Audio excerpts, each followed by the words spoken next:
Good evening, enchanted darlings. We're going to make this hopefully a real short garden update. This is the arugula. It's doing great.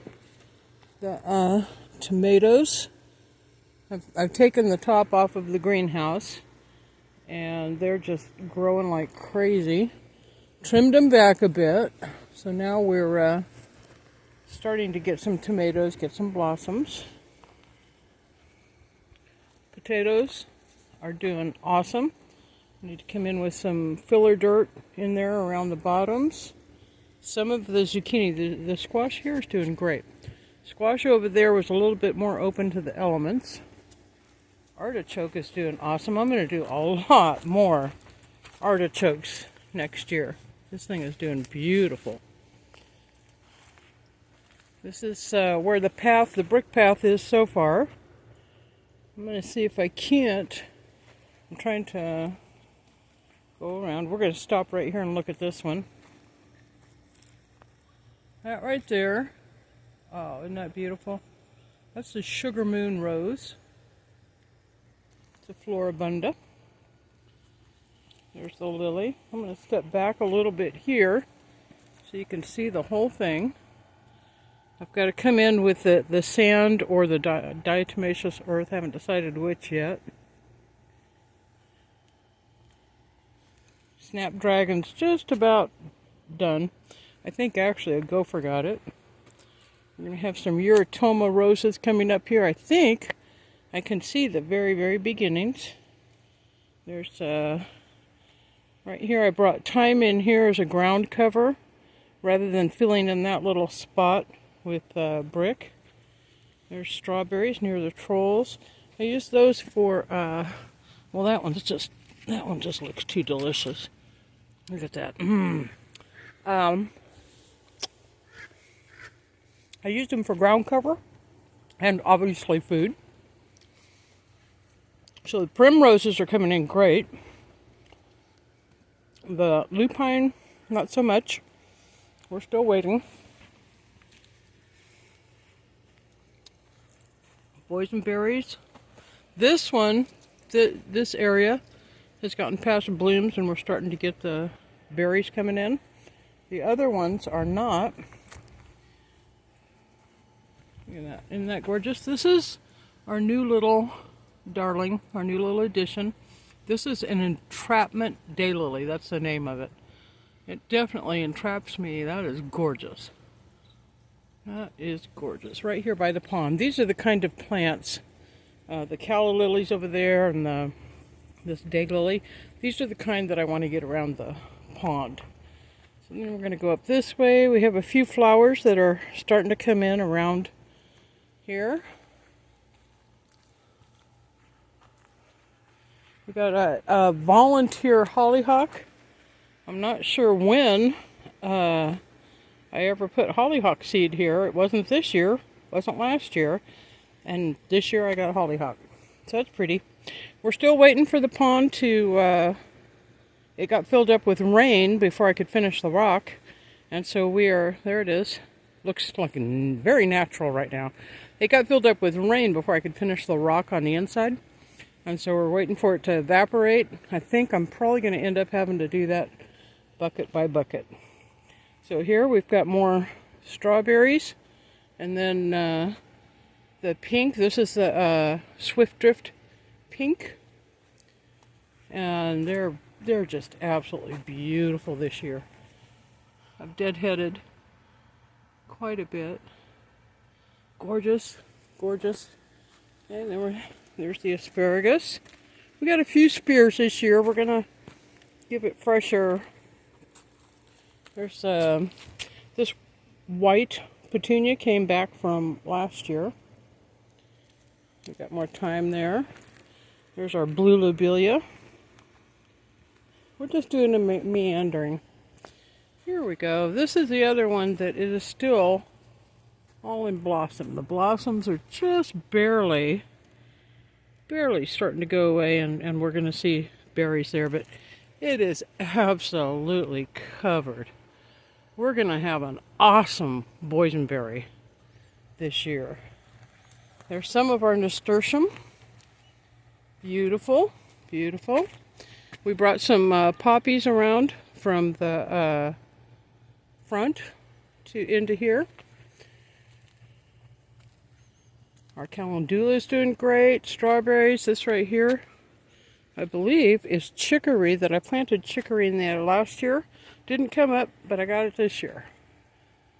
Here's our, let's take a walk up this way. There's our ginger snap rose.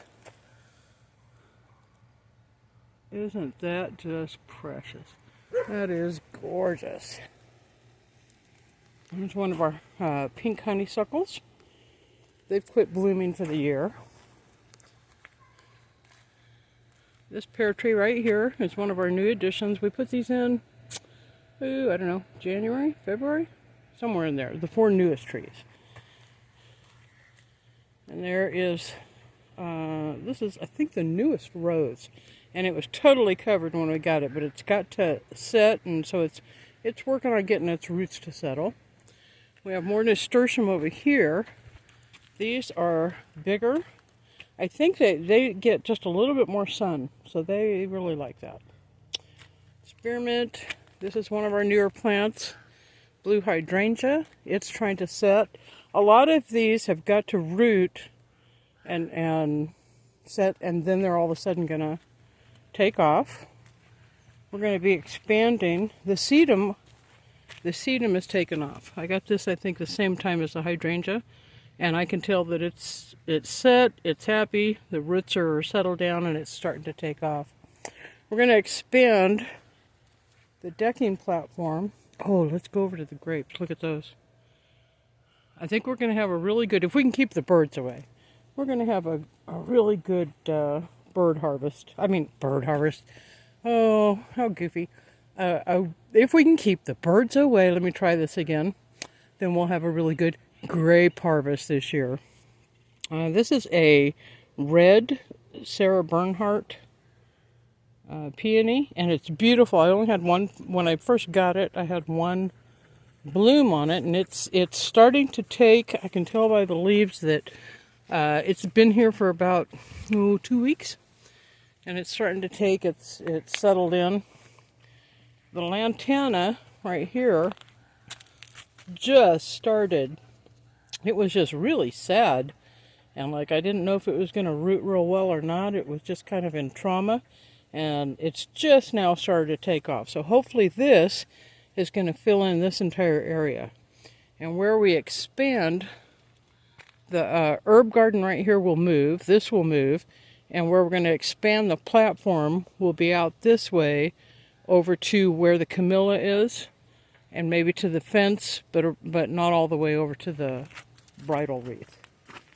This is this one right here is the Europeana. This one dates back to the mid 1800s from Belgium, and it's a beautiful, beautiful deep red rose, but it's still working on taking off, settling in. This one right here is called Perfume Factory Rose, and it's also trying to settle in. Most of these I put in like within the last 2 to 3 weeks, and this one is just, it's working a little bit. It's gorgeous though, gorgeous. And then we come through this right here, sunflowers. They're going to be blooming pretty soon. These also are sunflowers. Look at how tall those are. They love this spot.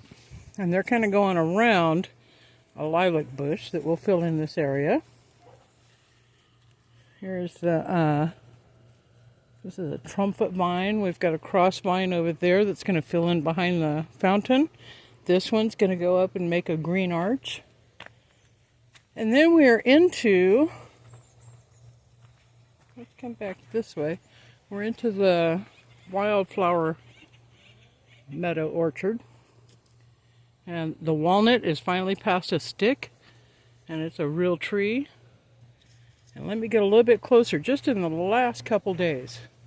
But the Elysium came up first, but just in the last couple days, we're getting a lot more of all the other varieties that are starting to come up. And I think probably maybe in 2 days, maybe 4, about 2 to 4 days, we should have an abundance of all kinds of different flowers blooming in this area. And that's everything. That's absolutely everything. What we're going to do over here where the chicken pens are, we've got parsley that did not come up. It just struggled. It was too cold, too cold, too cold, and then all of a sudden too hot to where it just didn't germinate. So we'll probably see parsley in there a year from now, 2 years from now, who knows. I'll be planting something else and all of a sudden some other seed will germinate. What we're going to do here is make a facade that is going to be either a country cottage with maybe like a window, a fake window, or I've even thought about like an alpine cabin, you know, since we're in the mountains. I don't know. We'll see. Apple tree, doing great. And that's pretty much everything. That's pretty much everything new, everything that's going on. Hope you guys have a great enchanted evening. Good night, folks. Till next time.